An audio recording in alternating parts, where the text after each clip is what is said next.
I stood in my laboratory at Stanford, surrounded by the sterile sheen of tables, the soft glow of screens, and the rhythmic hum of instruments that for many years had been an extension of myself, my mind, my work, and my whole life. It was here, among test tubes, microscopes, and boiling solutions, that I heard my father's voice coming from the speaker of the phone, smooth, calm, even lazy, as if he were discussing the weather rather than ruining my career, my dreams, and my future. "I've given the patent for your research project to your stepsister." The words echoed through my mind, not immediately settling into reality. What? How?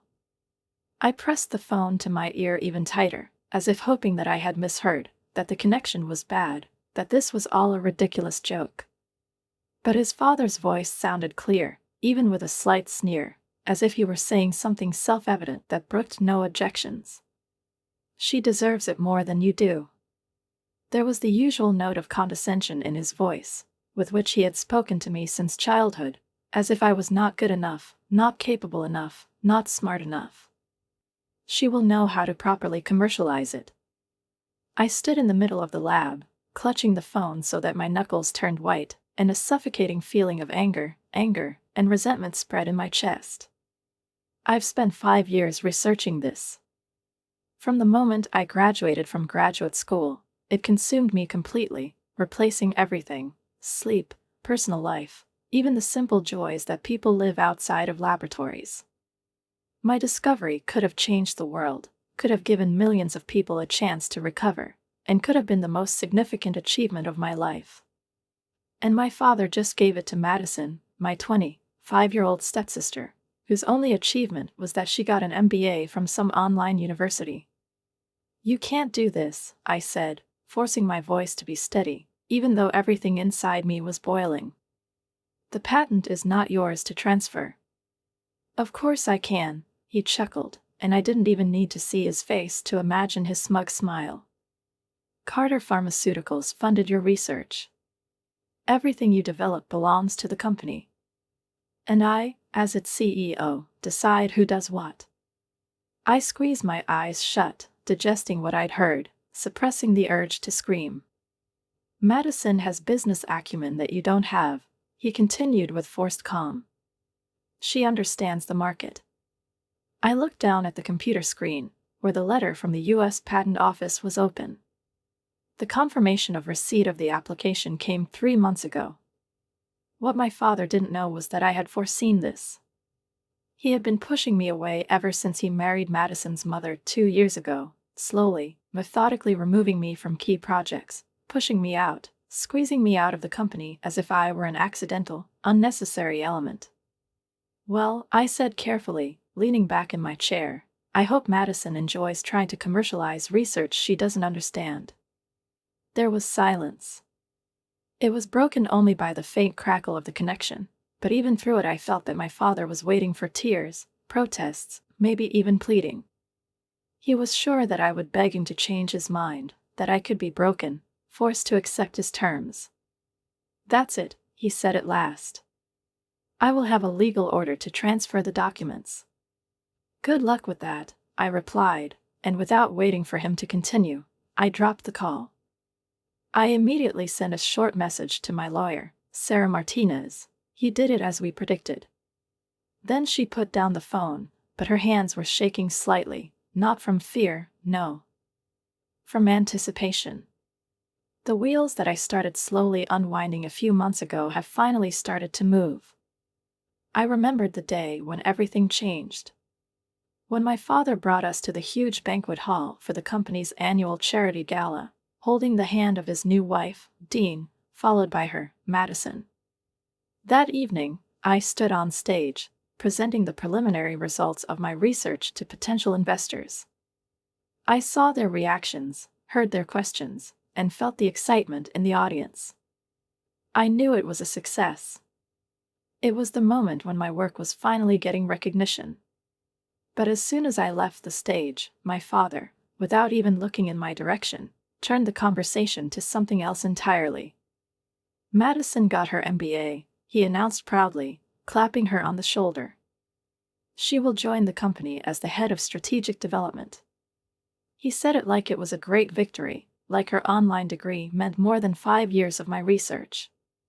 As if she was really more precious to him than I was. I watched as my years of hard work, sleepless nights in the laboratory, every hard-won discovery, my doctoral thesis in biochemistry, publications in leading scientific journals and participation in prestigious international conferences gradually faded into the background, while Madison became the new golden child of the company. My father admiringly called her the future of Carter Pharmaceuticals, cited her strategic vision, and spoke of her as if she, not I, had invested years in the development that had brought the company recognition in the scientific community. At first, I tried to work with her, sincerely hoping that if she was really going to play an important role in the company, then she should understand how our work works, what it means to do research, and what difficulties lie behind each stage of the development of new pharmaceutical technologies.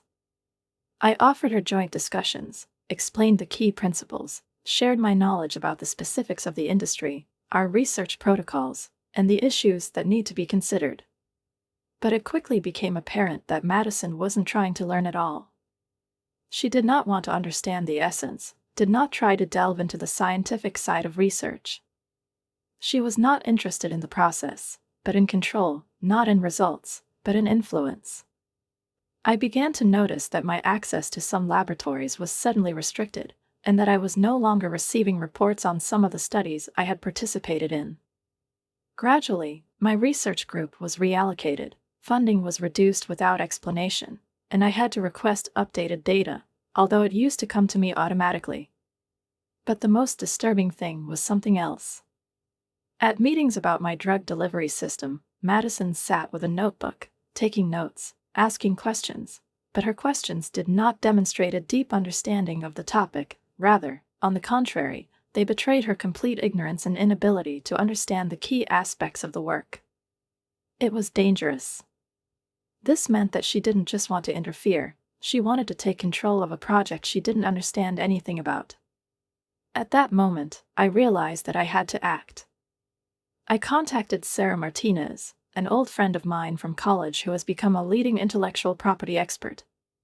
Document everything, she told me. Every email, every restriction, every attempt to suspend you. This is a scam. And most importantly, file your own patent application. Do it independently from Carter Pharmaceuticals. From that moment on, I worked nights and weekends, collecting every detail, recording everything that could prove that my key breakthrough was made not at the expense of the company's resources, but in my personal time, on my personal equipment. I created a separate laboratory environment, recorded all the stages of the work, and attracted independent witnesses who could confirm that my research was not funded by Carter Pharmaceuticals at a critical time in development. A few weeks passed, and one day my phone vibrated. It was a message from Sarah. The documents have been submitted to the USPTO. Your independent patent application is reliable. Their attempted transfer will lead to the investigation we've been waiting for. I leaned back in my chair and let myself exhale slowly. The wheels began to spin. I opened my desk drawer and pulled out a thick folder labeled Project Shield. It contained all the evidence, every document, every email confirming how my father and Madison systematically tried to push me out of the company, steal my research, expose my work as belonging to Carter Pharmaceuticals. The company's official records could show that their resources were indeed used in the early stages, but the key methodologies and the very essence of the scientific breakthrough were developed independently by me. The phone vibrated again. Another message from Sarah. Speaking of business acumen. Your stepsister claims to have dated me. Her online MBA is not even accredited. I chuckled. It was so like Madison to create the illusion of success, to mask her lack of competence with beautiful phrases, presentations, and loud statements. She spent more time writing posts on LinkedIn about how to become a female pharmaceutical leader than studying real pharmaceutical developments. At that moment, the office phone rang. I looked at the screen. Madison. I didn't answer, letting the call go to voicemail. A few seconds later, a notification about a new voice message arrived. I clicked on it and heard exactly what I expected. "Alex, we need to discuss the transfer of your research project. I have some monetization ideas that you obviously haven't considered. Call me as soon as possible." I grinned and deleted the message. She still thought she was in control of the situation. I started packing, knowing that the next few hours would be crucial. A patent lawsuit will trigger an automatic investigation, and every detail of the origin and development of the research will be thoroughly examined.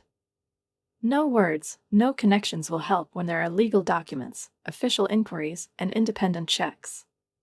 My phone vibrated again. This time it was an email. Sender: Carter Pharmaceuticals Legal Department. Subject: Urgent documentation on the transfer of intellectual property is required. I picked up the phone, held my finger above the screen for a moment, and then slowly smiled. Everything was going exactly as I had planned. I forwarded the letter to Sarah without even opening it, knowing that there would be nothing new there, just another formal request, framed in an aggressively official tone, an attempt to intimidate, confront a fait accompli, and force them to play by their rules. They thought they could take me by surprise, that when the pressure increased, I would break down, as they had probably seen before. People who suddenly had their funding cut off, lost access to their developments, found themselves displaced, crushed. But they didn't take into account one thing. I knew that this day would come, and I was preparing for it. The elevator ride to the parking lot took less than a minute, but it was enough time for me to replay over and over in my head how we ended up at this point when I had to defend what should rightfully belong to me. My mother and father founded Carter Pharmaceuticals together 30 years ago, and although officially he has always been the face of the company, its strategist and negotiator, she was the main architect of its scientific achievements. A brilliant biochemist, inspired by the idea of creating a new generation of medicines, she devoted her life to research, believing that science should be ahead of the market, not subordinate to it. But she died of cancer 10 years ago, and from that moment on, I set myself the goal of continuing her business, believing that together with my father we could strengthen her legacy, make the company what it always should have been, a flagship of scientific discoveries, and not just a commercial structure. However, something changed in him after meeting Dean. Since she entered our lives, everything that was important to my mother has become secondary. Suddenly, the company's priority was not innovative science, but market value, investment attractiveness, and asset liquidity. Research timelines were shortened, protocols simplified, and long-term developments were replaced by projects with faster market entry. And the appearance of Madison was the last straw. With her arrival, everything finally shifted into the category of corporate interests. Now it was not enough to create something important, valuable, and promising from a scientific point of view. It was necessary to prove its commercial value, profitability, and market potential. The talk that this or that technology could change medicine began to be replaced by discussions of a possible increase in stock prices. I got in the car, started the engine, but before I could pull out of the parking lot, the phone rang again. Father. This time, I didn't even waste time. I just sent a call to voicemail. Very soon he will have to tell me much more than these dry, authoritative phrases with which he is accustomed to prioritize. But before he realizes the trap he has trapped himself in, he will need to face the truth, that he has just tried to convey something he has never had. I went straight to Sarah's office, where she was already waiting for me with her team. In the conference room, at a table covered with laptops, folders, and printouts, there was a concentrated silence, broken only by the occasional remarks of lawyers reviewing documents. There were graphs, dates, diagrams on the walls, the whole documentary trail that we had been building for months, recording step by step how Carter Pharmaceuticals tried to deprive me of my job. Everything is going exactly on schedule, Sarah said, not even looking up from her laptop as I entered. Your father just tried to apply for the transfer of the patent, as we expected. This immediately triggered the checkboxes in the system, because your independent application has already been registered. How long will it take before they understand? I asked, putting my laptop on the table and glancing at the printed documents. Sarah grinned at him. They probably already know. The patent office immediately sent an automatic notification of the existing application, so I believe your father is having an extremely interesting conversation with his legal team right now. As if on cue, my phone lit up with a message again. This time from him. What have you done? I turned the screen to Sarah. She just nodded, smiling approvingly. Perfect. Let them sweat. While they're trying to figure out what happened, we have time to prepare an official response. We have a meeting at the patent office tomorrow morning, and your paperwork is impeccable. They won't be able to claim corporate ownership of your independent research. I sank into a chair, steepling my fingers, and thought about what was going on in my father's office. I imagined him, always confident in his decisions, suddenly faced with the fact that his plan was falling apart.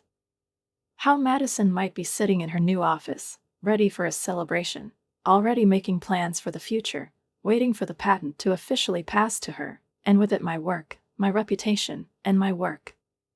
What will happen next? I asked, even though I already knew the answer. Sarah raised an eyebrow slightly. Her gaze was cold and focused.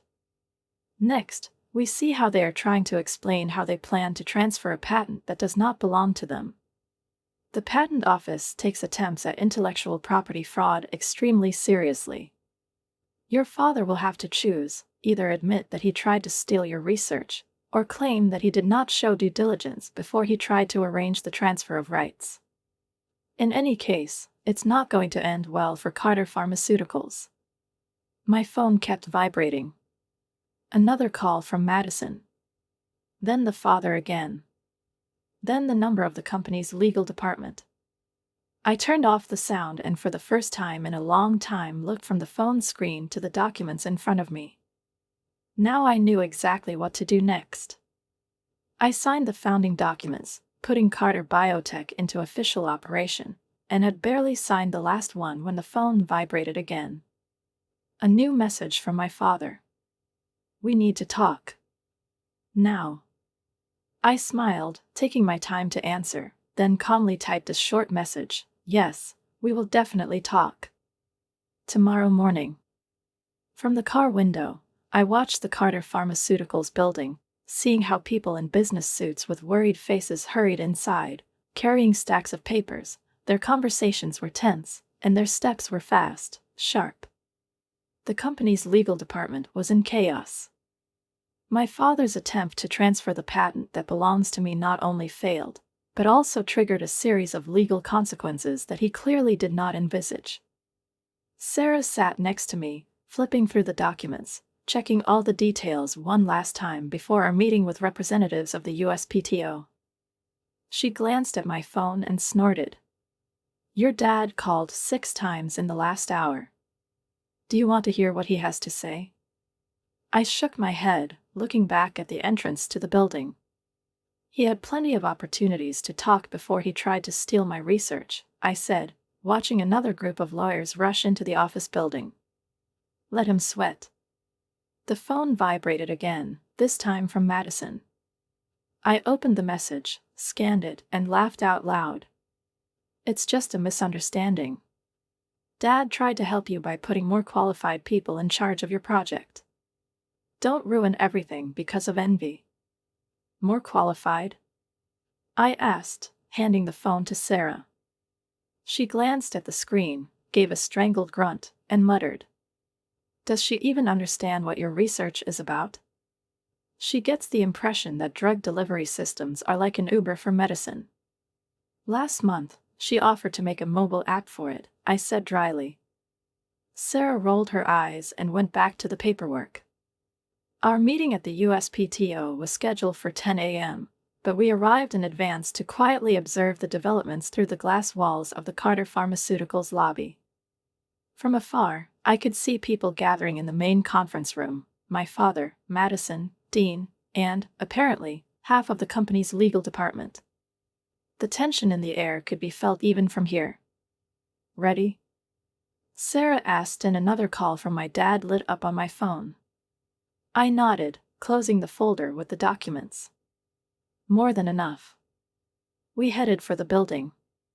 Just at that moment, Madison jumped out of the elevator, hurrying somewhere in the hustle and bustle of the morning chaos. But when she saw me, she stopped abruptly. Annoyance flashed across her face, which was quickly replaced by a deliberate smile, too tense to look sincere. "Alex," she exclaimed, taking a step towards me. "Thank God you're here. You need to stop this, whatever it is. Dad is furious, and you're making us look bad." She reached out her hand as if to grab my wrist, but I stepped back a little, not allowing her to touch me. "Am I making you look bad?" I asked, raising an eyebrow slightly. "You mean like trying to steal a patent?" She laughed out of tune, but her eyes darted to the side as if she was looking for support. "We're a family. Everything in this company is family property." "Carter Biotech is not a family property," I replied calmly. "And my research, too." For a moment, her face remained unreadable, but then the perfect line of her eyebrows furrowed in confusion. "Carter, what?" Before I could answer, a loud, authoritative voice rang out in the lobby. "To my office. Now." I turned around and saw my father standing in the doorway of his corner office. His face is red with anger, and his hands are clenched into fists. At that moment, I saw in him the man I remembered him as a child, strict, brooking no objections, the man whose approval I had always sought. But now he was no longer a figure for me to justify myself to. The illusion crumbled.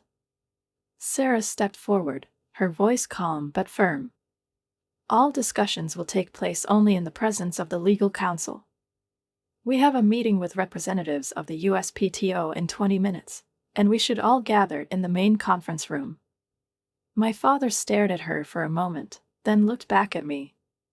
I saw his jaw tighten, and he was barely holding back the words he wanted to throw in my face. But he understood that the time for threats had passed. "We've gone too far." I saw my father's face darken when he recognized Sarah. He had met her before, at corporate events, and knew that she was a high-class lawyer, but he probably never imagined that one day she would be on the other side of the negotiating table, not as an ally, but as someone who would destroy his carefully laid plan. "This is a family matter," he growled, looking directly at me, trying to give his voice the authority that once silenced and obeyed me. "No," I corrected, remaining icily calm. "This is a legal matter. You tried to transfer a patent that does not belong to you. Don't you even admit that this is a scam?" The word hung in the air like a thunderclap. Several employees passing through the lobby stopped and stared at us. I saw Madison's face turn pale, her fingers clenched into fists, and she looked from my father to me intently, as if trying to figure out how far things had gone. "To the conference room. That's it. Right now," my father said curtly, turning abruptly on his heel. The next few minutes passed in a blur of movement. We walked down a long corridor, entered a spacious room with a massive oval table, where lawyers, secretaries, and financial consultants were already gathering. The documents were shuffled from place to place, and the whispers turned into a low hum of discussion.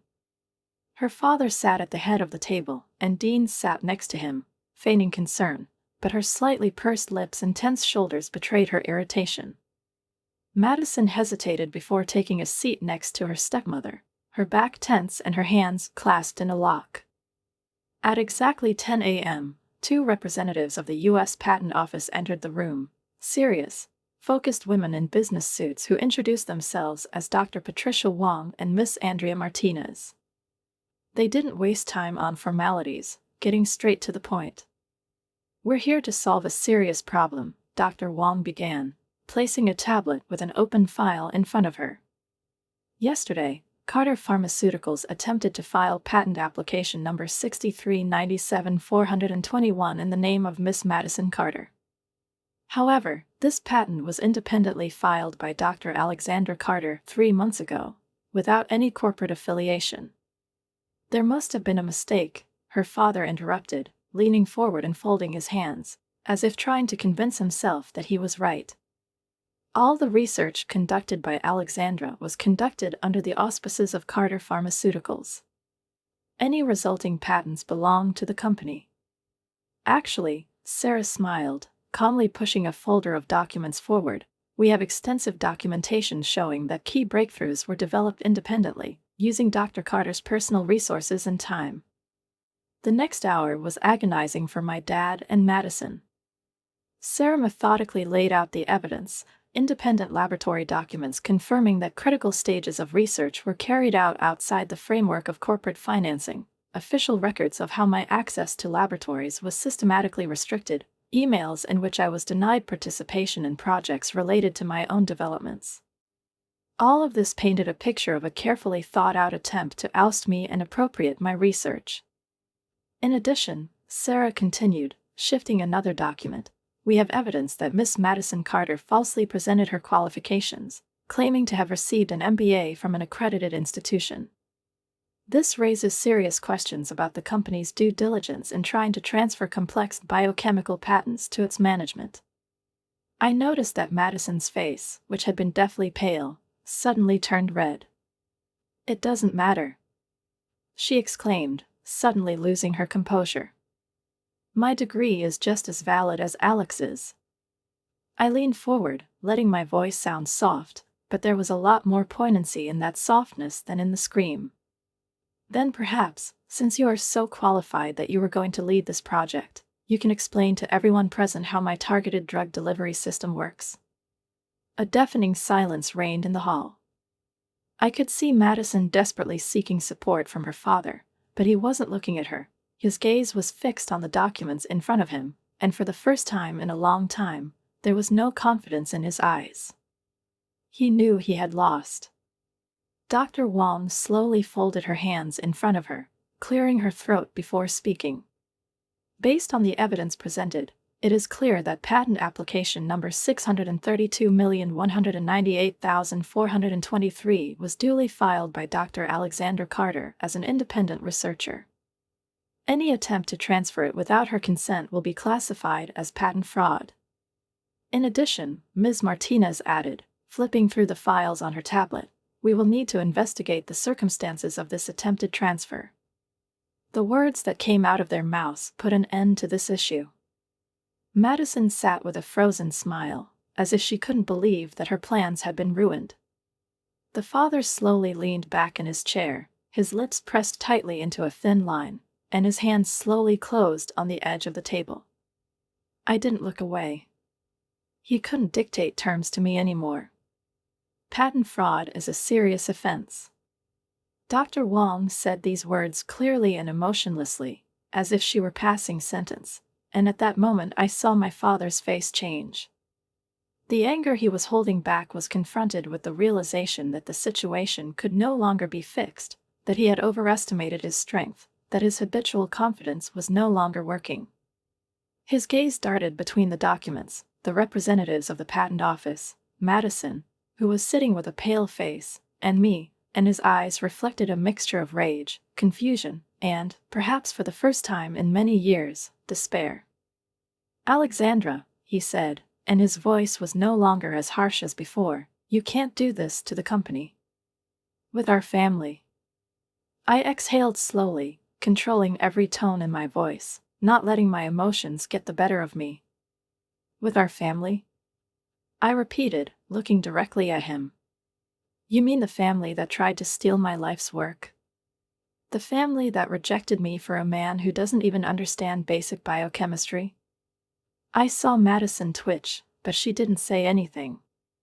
"I was trying to protect you," my father suddenly exploded, and for a moment his voice was filled with its former strength. "You're brilliant in the lab, but you don't know much about business. Madison knows how to monetize research, how to make it profitable." I chuckled, slowly shaking my head. How did she monetize her fake MBA degree? The words came out sharper than I expected, but I couldn't stop myself. Or maybe how was she going to monetize research that she doesn't even understand? Madison sobbed, her shoulders shook, and as if on cue, Dean hugged her, protecting her, covering her, giving me an angry look full of hatred. "There's no need to be cruel," she snapped, patting her daughter on the back. "Madison was just trying to help." "Help me?" I laughed. "By stealing my patent? By trying to take credit for my years of work? That's enough." His father slammed his palm on the table, and his voice echoed through the room. "What do you want, Alexandra? Money? A promotion? Name your price." I exchanged a glance with Sarah. It was the moment we were waiting for.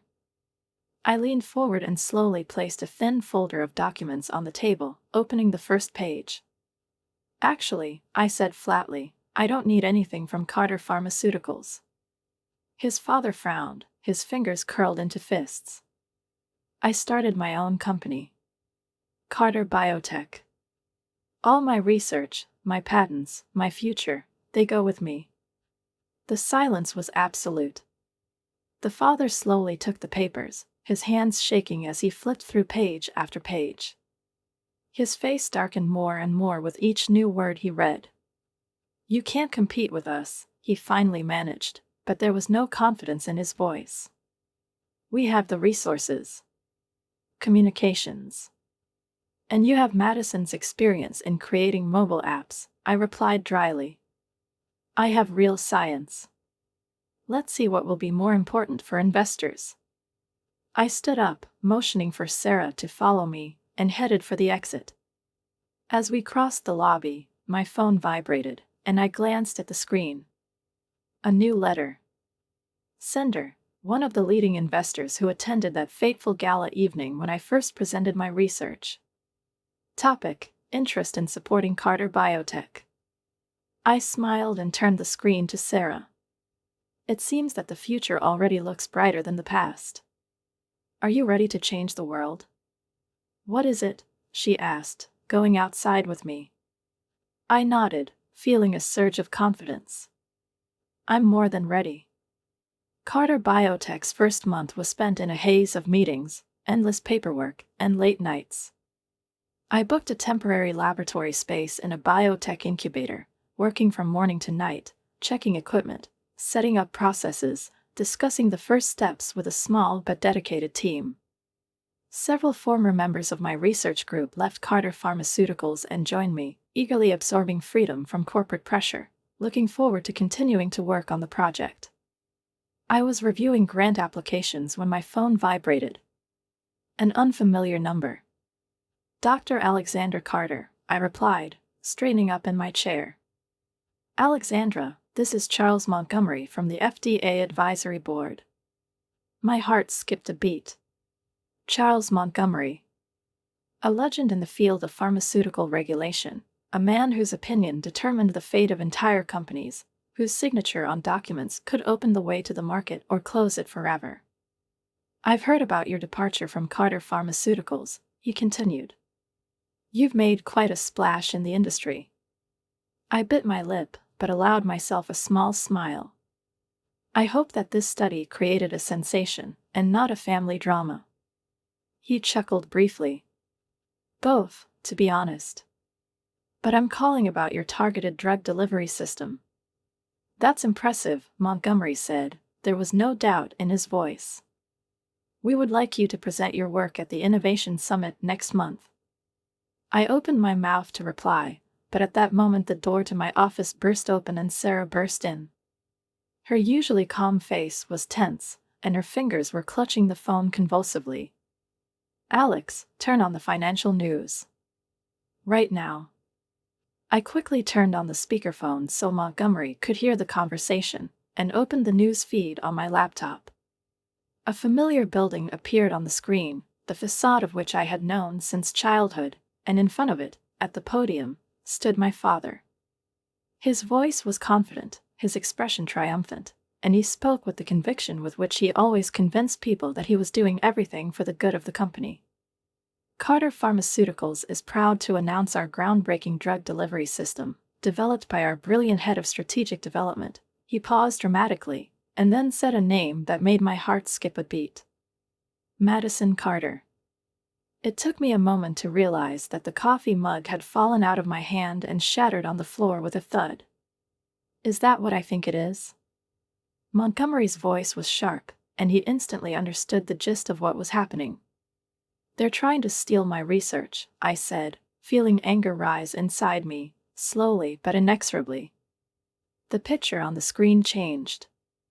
Now Madison was standing in front of the reporters. She was wearing a lab coat, as if in some kind of costume, as if she was trying to play the role of a scientist. She held cards in her hands and clumsily read out the prepared text. "We are awaiting FDA approval within a few months," she said, intently consulting her notes. "Our patented system uses targeted molecular recognition to deliver therapeutic agents directly to disease cells." I felt the blood pounding in my temples. "Those are my words," I whispered, clenching my fists. "This is from my patent application." Sarah was already on the phone. "Call Judge Harrison for me," she ordered someone. "Yes, I know what time it is. This is a situation with an emergency injunction." "Alexandra," Montgomery's voice cut through the chaos in the room. "I'm going to hang up because I suspect I'm going to have to participate in the official response to this, but damn it, nail them to the wall." The next few hours turned into a whirlwind of events. Sarah's team applied for an emergency injunction to stop the attempt to illegally use my patent while I collected every piece of documentation confirming the origin of my research. The biotech community was abuzz with confusion and speculation. Some were discussing the scientific side of my discovery, others were wondering what kind of scandal would break out between me and Carter Pharmaceuticals. Around midnight, my phone vibrated again. "Father." I looked at the screen, then, after a short pause, I answered. "A bold move," I said coldly, hearing his breathing on the other end of the line. "It could have been avoided," he said, sounding tired. "You could stay part of the family business. Instead, you forced us to take this step." "Forced you?" I asked in disbelief. "Forced you to commit patent fraud on the air?" "This is not a scam," he replied sharply. "This is our research. Everything you've done working here belongs to us." I gritted my teeth, trying not to scream into the phone. "You know that's not true." I paused, letting him hear the silence. "You have seen the documentation. The USPTO has confirmed my independent patent. What you're doing is not just unethical. It's illegal." "This is business," he said harshly. I heard a faint sound, like he was rubbing his hand over his face. He was tense, probably feeling control slipping from his grasp for the first time in a long time. "Madison's announcement has already increased the value of our shares. By the time the legal issues are resolved, we will have consolidated our position in the market." I closed my eyes, stifling a laugh. "Do you really think you can get away with this?" There was silence on the other end of the line for a moment, and then his voice became softer. "I think you should think about going back." There was a subtle note of reconciliation in his words. "There is still time to fix everything. To return to the family." I couldn't help but think for a second. I remembered my mother. I remembered her hands smelling of reagents and lavender, her focused gaze as she worked on formulas. I remembered how she dreamed of a company that would not only be successful, but would change the world, as she said that science is about serving people, not the market. I remembered how he betrayed her. "We stopped being a family the moment you tried to steal my work," I finally said. I remained sitting in silence, staring at the phone screen, feeling a strange mixture of fatigue and relief. Sarah arrived early the next morning with the news. Judge Harrison granted our request for an emergency injunction. Carter Pharmaceuticals has been ordered to cease all public statements about the drug delivery system pending a full hearing. It was a significant victory, but she couldn't undo the damage. "This won't solve the main problem," I said, showing Sarah my laptop screen. Dozens of concerned letters from potential investors have accumulated in my inbox, some sounding cautious, others clearly doubtful. They created a market mess, I continued. Now people are questioning the legitimacy of my research. Sarah nodded thoughtfully, her fingers quickly running over the tablet screen. Then we're fighting back not only legally, she said. We need to tell our story. I gave her a wary look. The Wall Street Journal wants to interview you, she continued, without looking up from the device. As well as Nature Biotech and Scientific American. Most people in the biotech field want to hear the truth from the real scientist behind this research. I hesitated. All my life, I preferred my work to speak for me, avoiding public appearances, press conferences, anything that did not relate to science itself. Alex, Sarah looked at me carefully. Your father expects you to keep quiet. Stay professional, tell the facts, explain to people what's going on. It's the only way to keep them from getting away with it. Sometimes the best offense is a good defense. She was right. That same day, I was sitting in the office of the Wall Street Journal in front of an experienced reporter holding a notebook and a dictaphone. I told her everything. About how Carter Pharmaceuticals was founded by my mother and father, and how, after my mother's death, I devoted my life to continuing her work. About how I was gradually pushed aside for the sake of Madison, how my access to the labs was limited, and how they tried to appropriate my research. I explained the entire scientific basis of my system, describing in detail which aspects of it were developed independently, what resources I used, what experiments I conducted, and how I recorded the results so that no one could question the origin of my discovery. The next morning, the article appeared on the homepage. Battle for biotechnology. Daughter claims her father tried to steal cancer research. The scientific community erupted. Former colleagues and researchers from leading universities came out in support of me. Some shared similar stories. They told how corporations tried to appropriate their developments, how the management turned scientists into pawns in big financial games.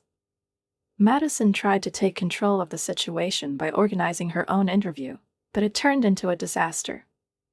When a journalist asked her about the basic principles of targeted molecular delivery, she faltered, began to explain indistinctly, and then completely evaded the answer, which became a painfully obvious failure.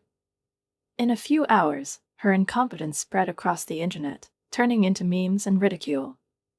And then came the next blow. Dr. Wong from the USPTO issued an official statement confirming my independent patent application and announcing the launch of an investigation into the attempted illegal transfer of the patent. Carter Pharmaceuticals stock prices have plummeted. I was in the lab, conducting tests with my team, when Dean appeared at the door, and without even saying hello, she spoke. Her voice was harsh, tense. You're destroying your father, she said, crossing her arms over her chest. Is that what you wanted? I carefully put the pipette back in the holder and turned around. HEK destroys himself, I replied flatly. I just refuse to be collateral damage. He built this company from scratch, she continued, her gaze softened, but there was still a commanding tone in her voice. He built it with my mother, I corrected. And she built it on real science, not on fraud and theft. I saw how its perfectly manicured facade gave a small crack. Just tell me what you want, her voice became low, almost intimate. Money? A public apology? Name your price and we'll finish it. I looked at her expensive designer outfit, at the jewelry that probably cost more than the annual salary of my lead researcher. All of this was funded by a company that my mother helped create. I want what belongs to me, I said softly but confidently. My research. My patents. My reputation. Nothing more and nothing less. You're being stubborn, she sighed. No, I shook my head.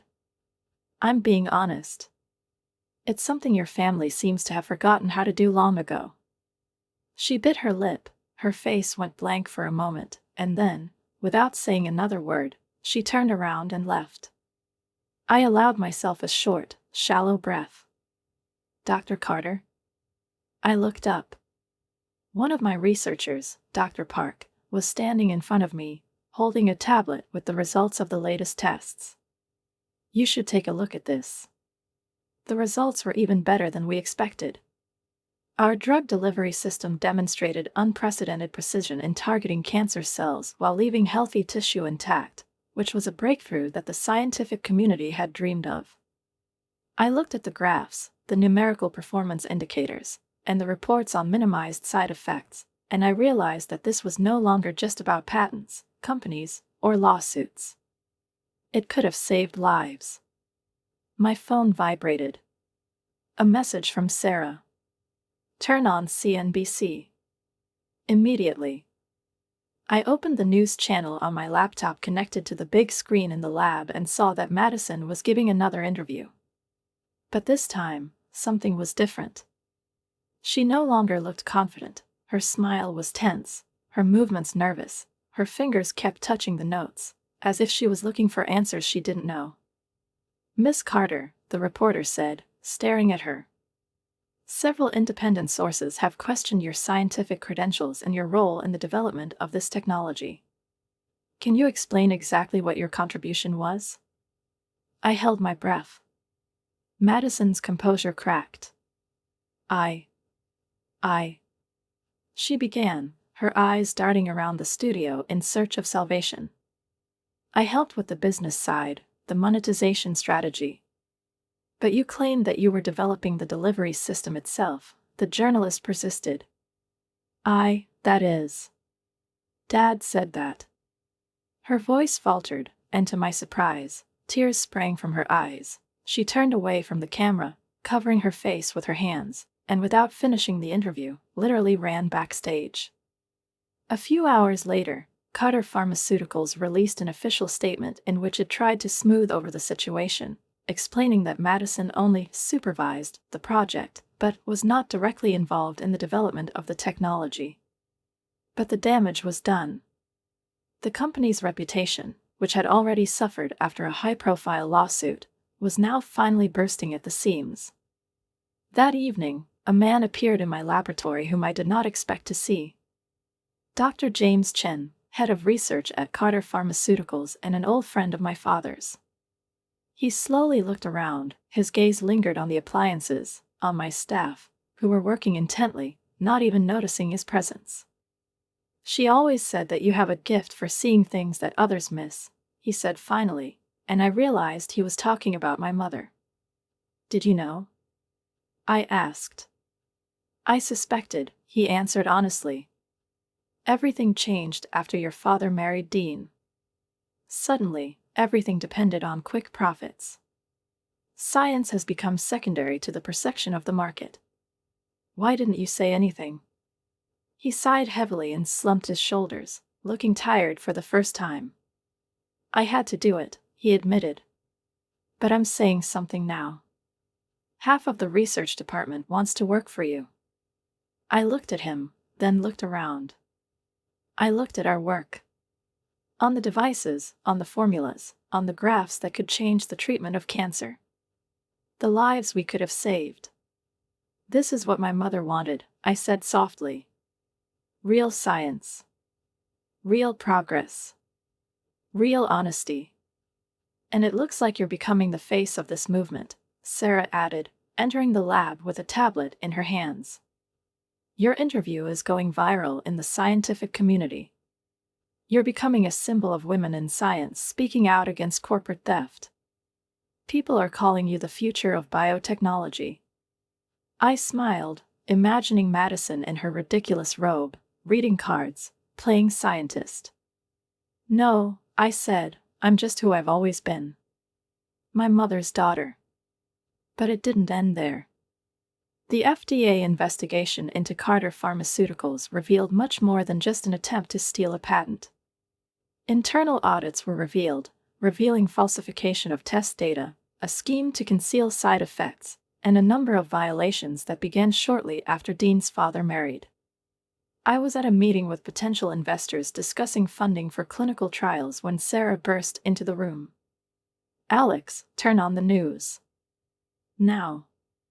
I took the remote control and pressed the button. Breaking news was playing live on the screen. The headlines running across the screen made my heart sink. The CEO of Carter Pharmaceuticals is resigning amid an investigation. I froze. They showed my father on the screen.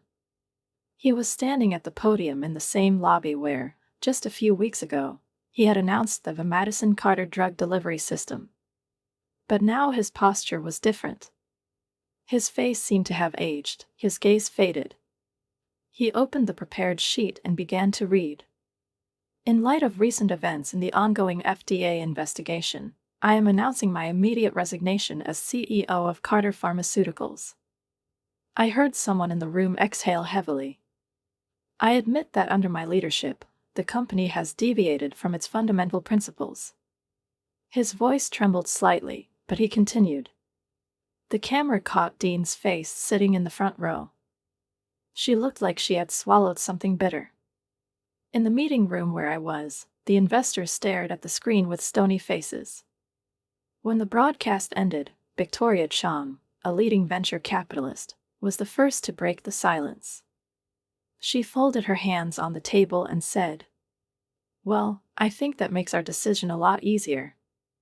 Dr. Carter, Victoria Chong, the lead investor, said, looking at me over the rim of her thin glasses. "Your mother built Carter Pharmaceuticals based on scientific integrity. Apparently, you're doing the same thing with Carter Biotech." 2 hours after these words, I had $50 million in funding, a contract with a large venture capital company, and a clear path forward for my research. I was sitting in my office, feeling tired and elated at the same time, when my phone started buzzing continuously with a lot of messages. Former colleagues congratulated, industry contacts offered cooperation, even old friends from the university wrote, surprised that Alexander Carter's name was now flashing in financial and scientific news. But one message stood out from the rest. "Can we talk?" Madison. I almost deleted it, but something inside stopped me. Curiosity. The desire to understand what she wants. Or, perhaps, the last attempt to dot the I's. We agreed to meet in a small cafe away from our offices, where no one should recognize us. When I entered, I barely recognized her.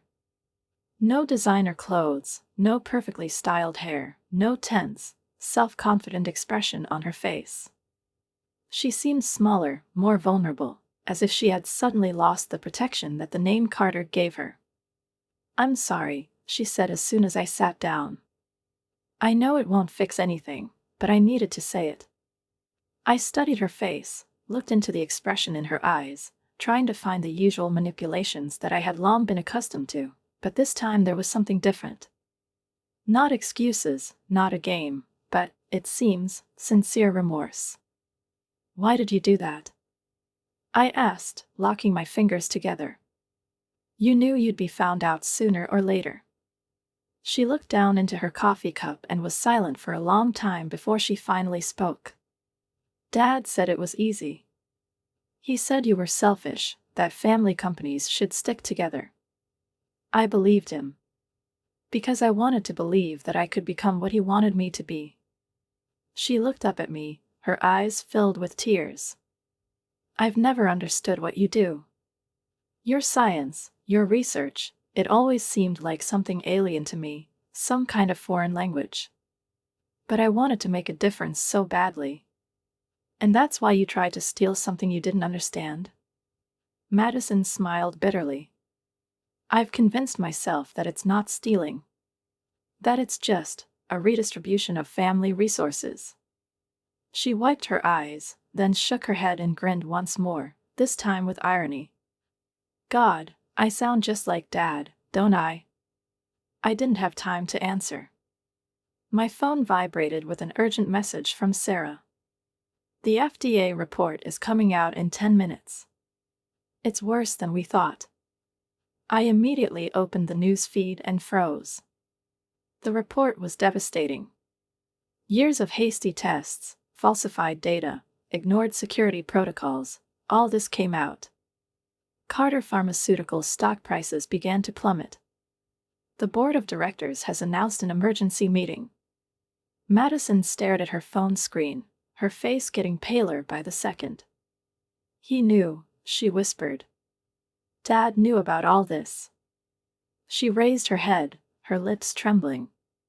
That's why he was so desperate to announce my version of your research. He needed a victory to distract attention from what was coming. She swallowed, and then suddenly straightened up, and realization appeared in her eyes. And I was his shield. I nodded slowly. If something had gone wrong, you would have been the one to be punished. The inexperienced daughter of the CEO, who misunderstood the research, made mistakes, and discredited the company. You would have accepted the blame. Tears slowly trickled down her cheeks.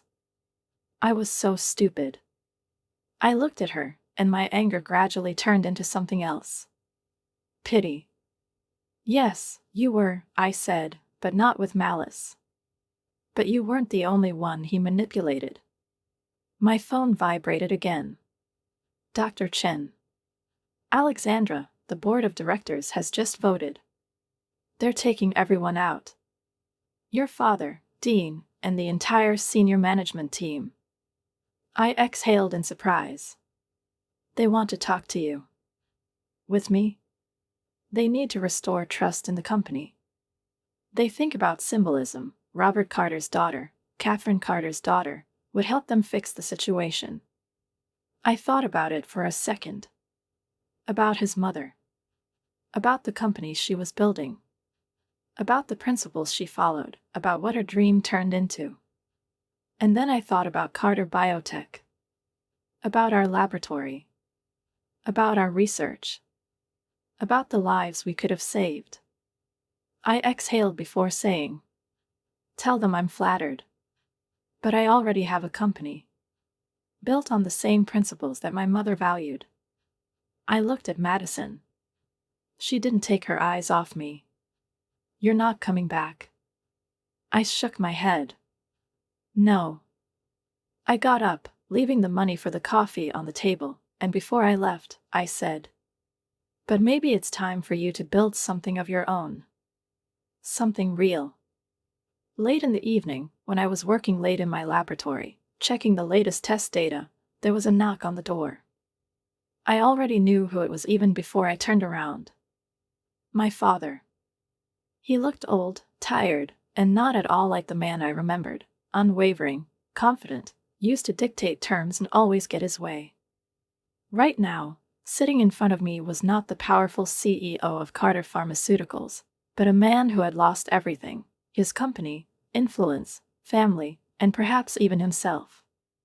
I guess you're happy now, he said, slowly sinking into the chair opposite. There was no usual superiority in his voice, just bitterness. The great Robert Carter, who was overthrown by his own daughter. I crossed my arms over my chest and exhaled slowly, remaining calm.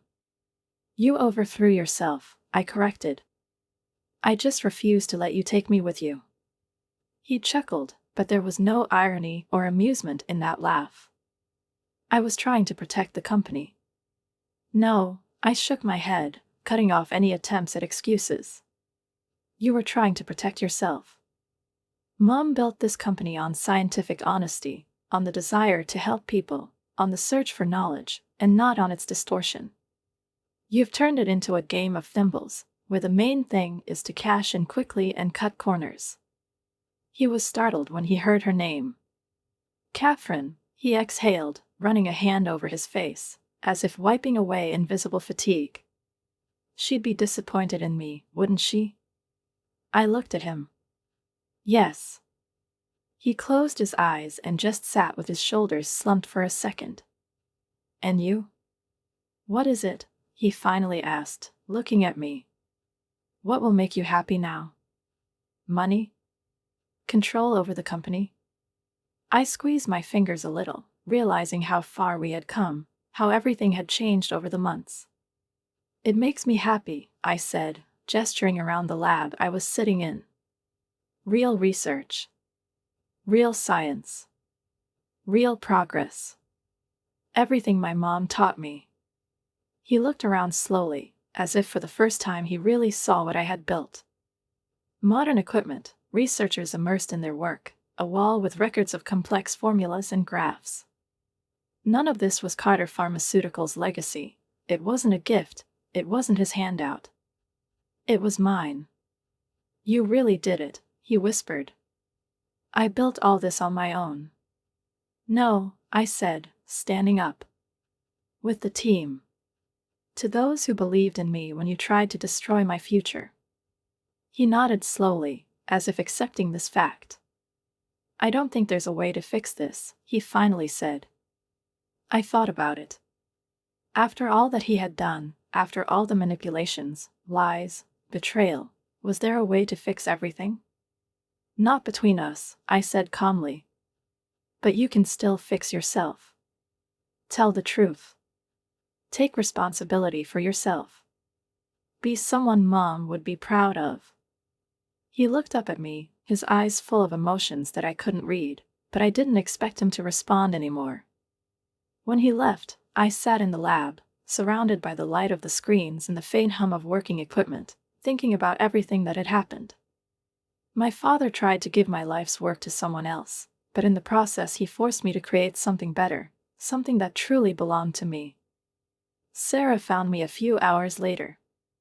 The board of directors is dealing with violations of the FDA, introducing new oversight. They're talking about renaming the company to start over with a clean slate. That's right, I nodded. And also, Sarah opened the folder on the tablet. Our latest tests show amazing results. We may get FDA approval a few months earlier than expected. I smiled, thinking of my mother. About her dedication to real science. About how she believed in me long before I believed in myself. Then let's continue. I looked up at the team working in the lab. There are people who are waiting for this treatment. Sarah grinned, but then her face took on a thoughtful expression. Speaking of saving things. She shot me a quick glance. Madison called. She went to community college. He studies basic chemistry. I blinked in surprise. He says that this time he wants to understand science, and not just pretend. I thought of Madison in the cafe, the tears in her eyes, the disappointment in her voice.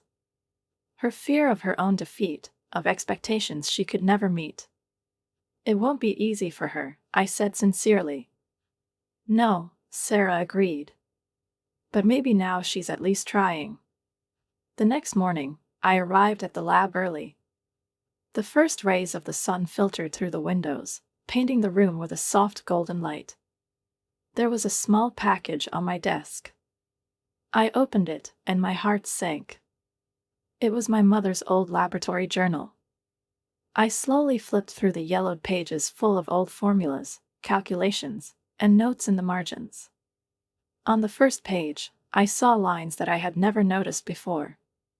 To my Alexandra, who sees the world not as it is, but as it could be.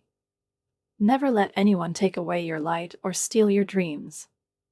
You're capable of more than they know. My beloved mother. I ran my finger over her handwriting, feeling a warm wave of memories envelop me, as if she were here, next to me. She somehow knew that I would need those words someday. Sarah appeared in the doorway. Are you ready to change the world? I smiled, clutching my mother's notebook tightly. I'm more than ready. I took one last look at my team, our work, and the future we were building. And I felt nothing but gratitude. Because sometimes the best revenge is not to settle scores. And to become better.